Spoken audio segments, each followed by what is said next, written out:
Dear friend, I am in this lecture series of NEET and JEE crash course here for you all with the topic heat and thermodynamics, and I think this is one of the most interesting and scoring topic. चूँकि heat and thermodynamics ऐसा मैं इस heat and thermodynamics में आज के lecture में वो सारी बातों को कवर करूँगा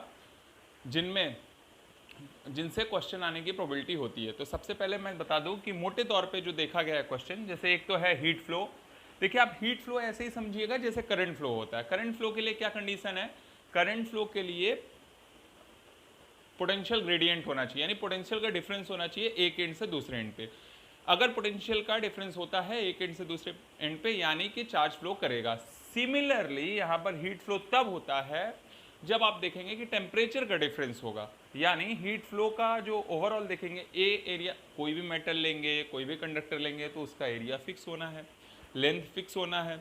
ये बात अलग है, लेंथ बढ़ा घटा के हम चेंज देख सकते हैं, एरिया भी अलग अलग करके चेंज देख सकते हैं। लेकिन लेट से कि जो इंपॉर्टेंट बात है जो आपके दिमाग में जानी चाहिए कि हीट फ्लो तब होगा जबकि टेम्परेचर ग्रेडियंट होगा। यानी टेम्परेचर ग्रेडियंट क्या है? Del T by del L. Gradient मतलब हमने पिछले लेक्चर में भी बताया है आपको, जहां टेम्परेचर का चेंज हो विद रिस्पेक्ट टू, जैसे यहाँ लेंथ, ठीक है।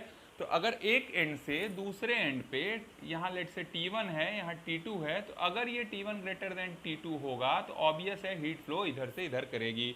कि याद रखिएगा, मैं शुरू में ही बता दे रहा, हीट फ्लो वहाँ करती है जहाँ पर एक सिस्टम हायर टेम्परेचर पे और दूसरा लोअर, और हीट हमेशा फ्लो करेगी फ्रॉम हायर टू लोअर। तो ये बात भूलेगा नहीं। और साथ ही साथ आपको एक बहुत इंटरेस्टिंग बात बताऊँ, जैसे मैं हीट फ्लो कह रहा है, यहाँ अगर करंट फ्लो रहते तो आई लेते, डी क्यू, यहाँ पर क्यू चार्ज से कंफ्यूज नहीं होइएगा, ये क्यू हीट है। तो यहाँ क्या होता है? D Q by D T क्या होता है? Rate of flow of charge. तो उसी तरह rate of flow of heat किस पे डिपेंड करता है? पोटेंशियल। जैसे I V equal to I R, आपको पता होगा। तो वी इक्वल टू अगर आई आर है तो I equal to V by R. ये मेरा मोटो यहाँ पर खाली आपको ये दिखाना है कि यहाँ पोटेंशियल जब तक नहीं होता तब तक करंट नहीं फ्लो करती है, यानी जब तक टेम्परेचर का ग्रेडियंट नहीं होगा, यानी टेम्परेचर डिफरेंस नहीं होगा, हीट फ्लो नहीं करेगी। तो एक टॉपिक आप जान लीजिएगा जिस पे क्वेश्चन आए हैं, प्रोबेबली 2-3 क्वेश्चन में डायरेक्ट आप देख सकते हैं इस टॉपिक से कि हीट फ्लो का अगर आपको इक्वेशन पता हो तो इसी हीट फ्लो पे क्वेश्चन पूछा गया है। याद रखिएगा कि थर्मल कंडक्टिविटी किसी भी ये मटेरियल टू मटेरियल अलग अलग होगी, ठीक है। तो ये कांस्टेंट है एक तरीके से, ए एरिया है, डेल्टा टी टेम्परेचर डिफरेंस है एक एंड से दूसरे एंड का, और एल लेंथ, ठीक। विथ रिस्पेक्ट टू देख रहे हैं, ग्रेडियंट देख रहे हैं, इसीलिए। अदरवाइज अगर खाली मैं सिंपली एल लिखूँ तो भी आपको कोई कंफ्यूजन नहीं होना चाहिए। यानी हीट फ्लो प्रोपोर्शनल होता है ए के, प्रोपोर्शनल होता है डेल टी के, और इनवर्सली प्रोपोर्शनल होता है लेंथ ऑफ द सिस्टम या बॉडी जिसकी हम बात कर रहे हैं, ठीक है। अब मैं इस अगले हीट टॉपिक में जो कवर करना चाहूँगा वो है कैलोरीमेट्री। इससे भी क्वेश्चन देखा गया। कैलोरीमेट्री में थोड़ा डिटेल में बताऊँगा क्यों, क्योंकि कैलोरीमेट्री का जहाँ से क्वेश्चन बनता है वहाँ हल्का सा आपको कन्फ्यूजन ये होता है कि आखिर मैं समझता तो हूँ कि कैलोरीमेट्री एक ही प्रिंसिपल है कैलोरीमेट्री की, कि कोई सिस्टम अगर हीट देगा तो दूसरा सिस्टम वही हीट लेगा। तो फिर प्रॉब्लम कहाँ जाती है क्वेश्चन करने में? देखेंगे कि आप जिस तरीके से वो क्वेश्चन पुट करते हैं तो थोड़ा सा मेथोडोलॉजी हर बार चेंज करते हैं, और हर बार बच्चा सोचता है कैलोरीमेट्री एक टफ टॉपिक है, बट एक आसान टॉपिक है। लेकिन उससे पहले मैं कुछ बता दूं जिनमें मैं डिटेल से नहीं, लेकिन क्वेश्चन बनते हैं।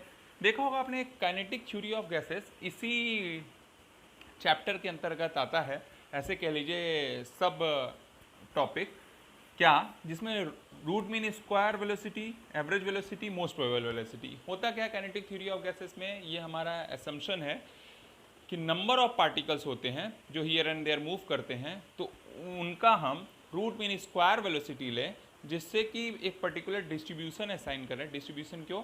पार्टिकल की अगर वेलोसिटी का एक आइडिया मिलता है, जैसे कह लें रफ आइडिया, उससे हम एस्टिमेट कर सकते हैं कि काइनेटिक एनर्जी क्या होगी, टोटल एनर्जी क्या होगी सिस्टम की। तो उसके लिए 3 पैरामीटर दिए गए। मैं आपको यहाँ फर्स्ट प्रीफेस पेज पे दिखाने का मेरा जो बेसिक रीजन है वो ये कि ये क्वेश्चन जब पूछे गए हैं तो या तो पूछा गया है किसका ज़्यादा होता है किसका कम होता है, या डायरेक्ट इनके फॉर्मूले पे क्वेश्चन पूछे गए हैं।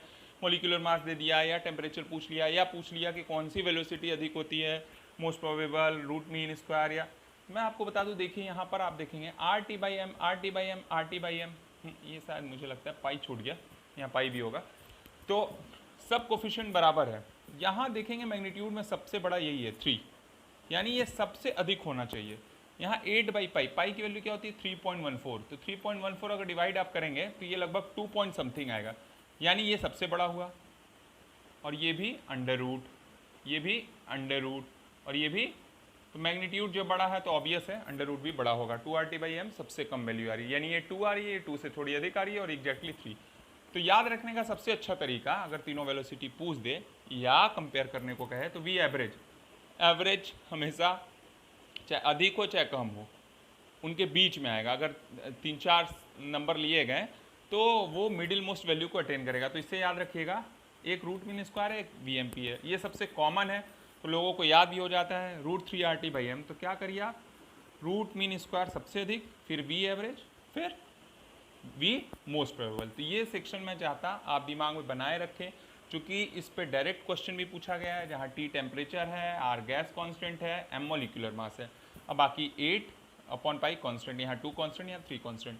तो आई थिंक ये क्लियर होगा। मैं केवल और केवल ये टॉपिक ये लिखा हूँ चूँकि क्रैश कोर्स टाइप का है, आपके दिमाग में ये बात रहेगी, याद करने का तरीका अगर रहेगा तो शायद आप यहाँ से भी एक क्वेश्चन कर ले जाएं।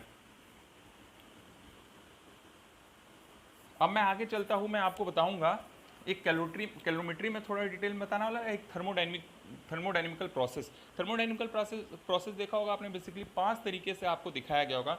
मैं यहाँ दिखाऊंगा कि उन प्रोसेस से क्वेश्चन कैसे बनते हैं, और फिर अगला जो फर्स्ट लॉ ऑफ थर्मोडाइनमिक्स है वो भी बहुत इंपॉर्टेंट है in terms of numericals. Numerical में फर्स्ट लॉ ऑफ थर्मोडाइनमिक्स में ही बेसिकली क्वेश्चन पूछे जाते हैं, लेकिन वो रिलेट कर रहा होता है थर्मोडाइनमिकल प्रोसेस के कॉन्सेप्ट से। तो इन दोनों को मैं दिखाऊंगा, और last but not the least एक कार्नोट इंजन। तो आई होप कि ये बात आपको समझ में आई होगी। तो मैं इस पर्टिकुलर लेक्चर में कोशिश करूंगा एक कैलोरीमेट्री और एटलीस्ट दूसरा थर्मोडाइनमिकल प्रोसेस, ये दोनों दिखा दूं, तो अगले लेक्चर में फर्स्ट लॉ ऑफ थर्मोडाइनमिक्स और कार्नोट इंजन दिखाने की कोशिश करूंगा। तो I think heat flow clear होगा। अब हम लोग कैलोरीमेट्री की बात करते हैं। देखिए, कैलोरीमेट्री समझने के हिसाब से तो बस यही है कि heat released by some system is equal to heat absorbed by another system. ठीक, मैं सिस्टम नहीं लिख रहा, यही प्रिंसिपल है। लेकिन इस प्रिंसिपल पे देखिए कैसे क्वेश्चन पूछे जाते हैं, ये थोड़ा ध्यान दीजिएगा।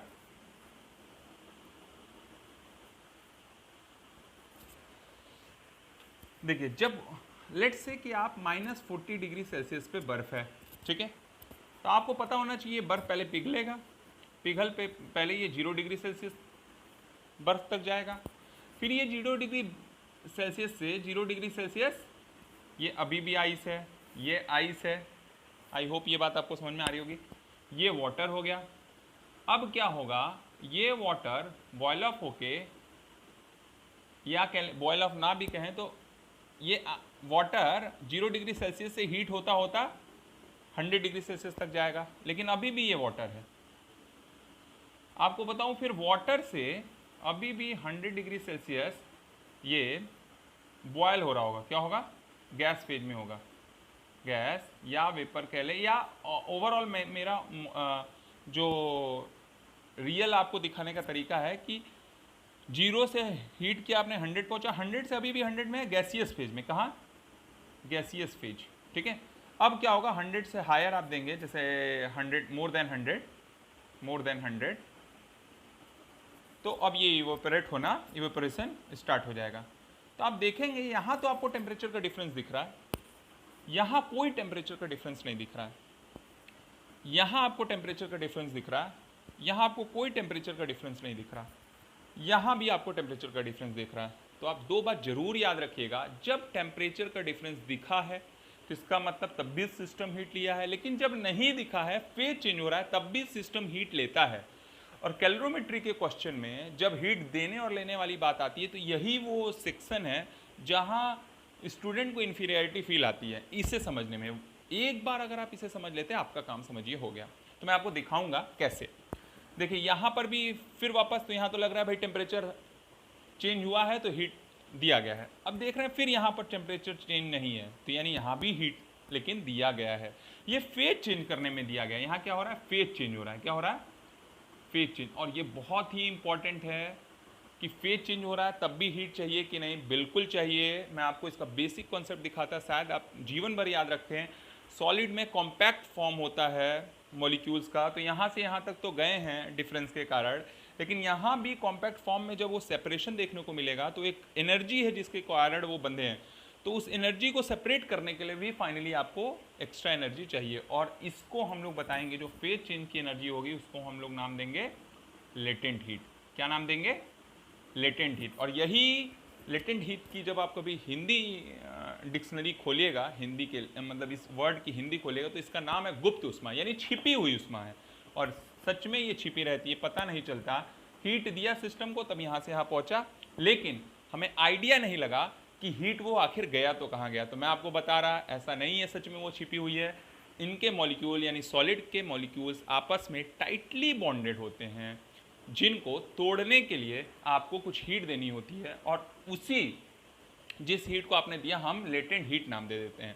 साथ ही साथ ये फेज चेंज में काम आ रही है, ठीक है। तो ये फेज चेंजर हीट है। फिर वापस यहाँ तो प्रत्यक्ष आपको दिखेगा, अगर थर्मोकपल लगाएंगे तो 0 से 100 डिग्री सेल्सियस का डायरेक्ट राइज देखेंगे। लेट से कि आपने घर में गैस कनेक्शन करा रखा है, अब तो डिजिटलाइज जमाना है, अब तो गैस के मीटर आ गए, जैसे बिजली मीटर आते थे इलेक्ट्रिसिटी के, तो अब पता चला मीटर में आप देखेंगे ओ गैस रिलीज हो रही है, गैस रिलीज मतलब हीट दे रहे हैं, तो धीरे धीरे देखेंगे थर्मोकपल में टेम्परेचर भी रेज करा है। फिर यहाँ जब आएंगे 100 में, देखेंगे मेरी गैस तो खत्म हो रही है लेकिन कोई भी चेंज नहीं दिख रहा। तो बहुत अफसोस होता है कि अरे बाबा टेम्परेचर थर्मोकपल काम क्या नहीं कर रहा है क्या। अरे ठीक है, थर्मोकपल आपका ठीक है, इशू यहाँ है कि अब वाटर के भी मॉलिक्यूल जो लिक्विड बंधे थे आपस में मॉलिक्यूल्स, उन्हें एक्स्ट्रा हीट दे रहे हैं आप, ताकि वो और सेपरेटेड हो, आपको पता हो मॉलिक्यूल्स और दूर जाएंगे, तो ये वहाँ हीट लग गई। ये भी एक तरीके से फेज चेंज है। क्या है, फेज चेंज। और यहाँ पर भी हीट जो दी जा रही है सिस्टम को दिख नहीं रही है, इसलिए ये भी लेटेंट हीट ही है, लेकिन ये लेटेंट हीट ऑफ वेपराइजेशन है और ये फ्यूजन है। क्लियर है। फिर वापस आप हीट दे रहे हैं तो फिर यहाँ तो टेम्परेचर रिकॉर्ड किया जा सकता है। आई थिंक ये प्रोसेस बताना इसलिए बहुत ज़रूरी था कि कैलोरीमेट्री में क्वेश्चन जब भी पूछा गया है तो दे दिया गया है कि -40 डिग्री सेल्सियस या -15 डिग्री सेल्सियस पे आइस है और सिस्टम को 100 जूल एनर्जी दी गई, तो बताइए कि वो वाटर में चेंज हुआ है तो कितना डिग्री सेल्सियस होगा। तो लोगों को लगता है -40 डिग्री सेल्सियस इसका है, इसके लिए हीट की इक्वेशन यूज करो, वाटर के लिए यूज करो। बीच में देखेंगे एक चीज़ मिसिंग होगी कि जब ये आइस 0 पहुंचा होगा तो फिर आइस टू वाटर 0 to 0 ही रहा होगा, टेम्परेचर का चेंज नहीं हुआ होगा, लेकिन हीट ले लिया गया होगा। ठीक है, तो आई होप कि I will make you that clear. I think ये क्लियर होगा। अगर स्क्रीनशॉट ले तो शायद आपको काम करें। ठीक है,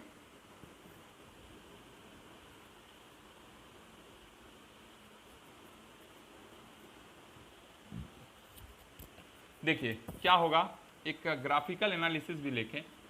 लेट्स से कि आप यहाँ पर सिस्टम को हीट दे रहे हैं और यहाँ टेम्परेचर है, कहाँ पर, वाई एक्सिस पे। तो देखेंगे आइस से सीधे बदलना है तो हीट दिए और टेम्परेचर बढ़ता चला जा रहा है। फिर लेकिन देखेंगे आप एक स्टीपर स्लोप मिलेगा। क्या मिलेगा, स्टीपर स्लोप। फिर आप देखेंगे फिर हीट देंगे, फिर आपको एक स्टैटिक स्लोप मीन्स इस हॉरिजॉन्टल लाइन के पैरेलल लाइन मिलेगी। फिर देखेंगे आप ये हुआ। ठीक है, अब आप देखेंगे यहाँ तीन, यहाँ पर देख रहे हैं स्टैटिक कंडीशन बना हुआ है, यानी टेम्परेचर होल्ड ऑन है। होल्ड ऑन का मतलब होता है कि यहाँ कोई टेम्परेचर का चेंज नहीं हो रहा है, यहाँ से यहाँ तक टेम्परेचर बढ़ा है, लेकिन हीट तो यहाँ से यहाँ तक भी हीट दी गई और यहाँ से यहाँ तक भी हीट दी गई, राइट।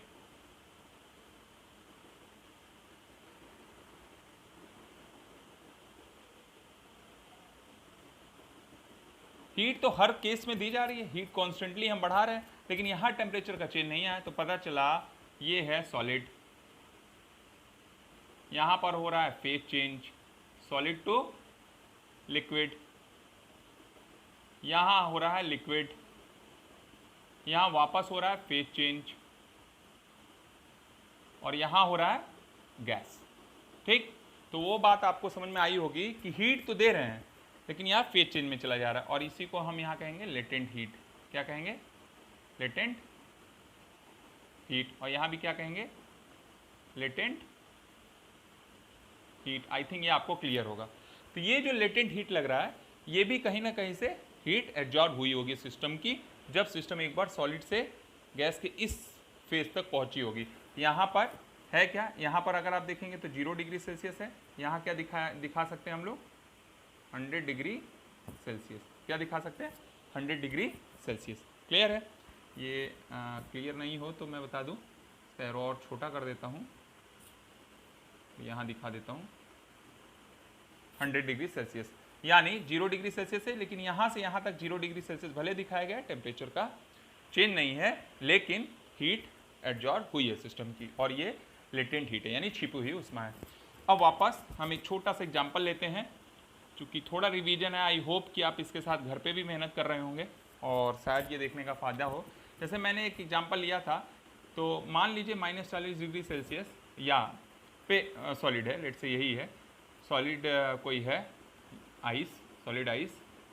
फिर कह रहे हैं कि अगर इसको, इससे जो इन्हें हीट आप दे रहे होंगे, हीट देने के बाद समझिए कि वाटर फॉर्म में बदलना है। तो देखिए यहाँ जब चेंज होगा और ये वाटर में बदलने वाला है, तो यहाँ पर एक पहला इक्वेशन लगाइए ms डेल्टा टी। क्या लगाइए?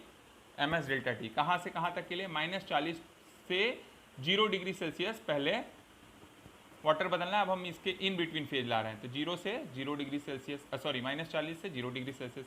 अब 0 से 0 डिग्री सेल्सियस, पहले -40 से 0 डिग्री सेल्सियस आइस तक, फिर 0 डिग्री सेल्सियस आइस से वाटर तक, और फिर वाटर में जहाँ तक बॉयल हो जाए, मतलब जितनी हीट बची रहेगी। तो आपको मैं बताऊँ, यहाँ पर लगेगा ms डेल्टा टी, यहाँ पर लगेगा ml, और यहाँ फिर वापस लगेगा ms डेल्टा टी। ठीक है, समझ में आया आपको? यानी अगर किसी क्वेश्चन में देगा तो आप हमेशा याद रखिएगा, अगर लेट से आपको फाइनल दे दिया -15 degree Celsius to 10 degree Celsius liquid या वाटर, तो आप हमेशा याद रखिएगा यहाँ -15 टू 0 के लिए ms डेल्टा टी लगाया गया होगा, फिर 0 टू 0 के लिए ml लगाया गया होगा, फिर 0 टू 10 के लिए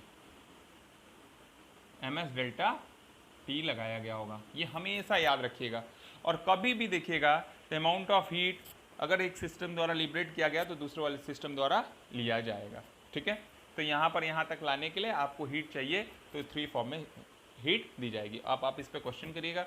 अगर नहीं भी आ रहा है इसके क्वेश्चन, नहीं आपको हो रहे हैं, तो प्लीज़ कमेंट करिएगा, मैं वो सारे क्वेश्चन आपको बताने की कोशिश करूँगा। अब मैंने जैसा कहा था, इस टॉपिक में मैं एक चीज़ और पढ़ा देना चाहता आपको, वो है थर्मोडाइनमिकल प्रोसेस। क्या? Thermodynamical process. देखिए, थर्मोडाइनमिकल प्रोसेस बहुत ही आसान है समझना। जैसे पहला है आइसोथर्मल प्रोसेस, नाम से ही क्लियर है, थर्मल मतलब हीट टेम्परेचर, आइसोथर्मल प्रोसेस लिख दूं, प्रोसेस नहीं तो। फिर है आइसोबारिक प्रोसेस,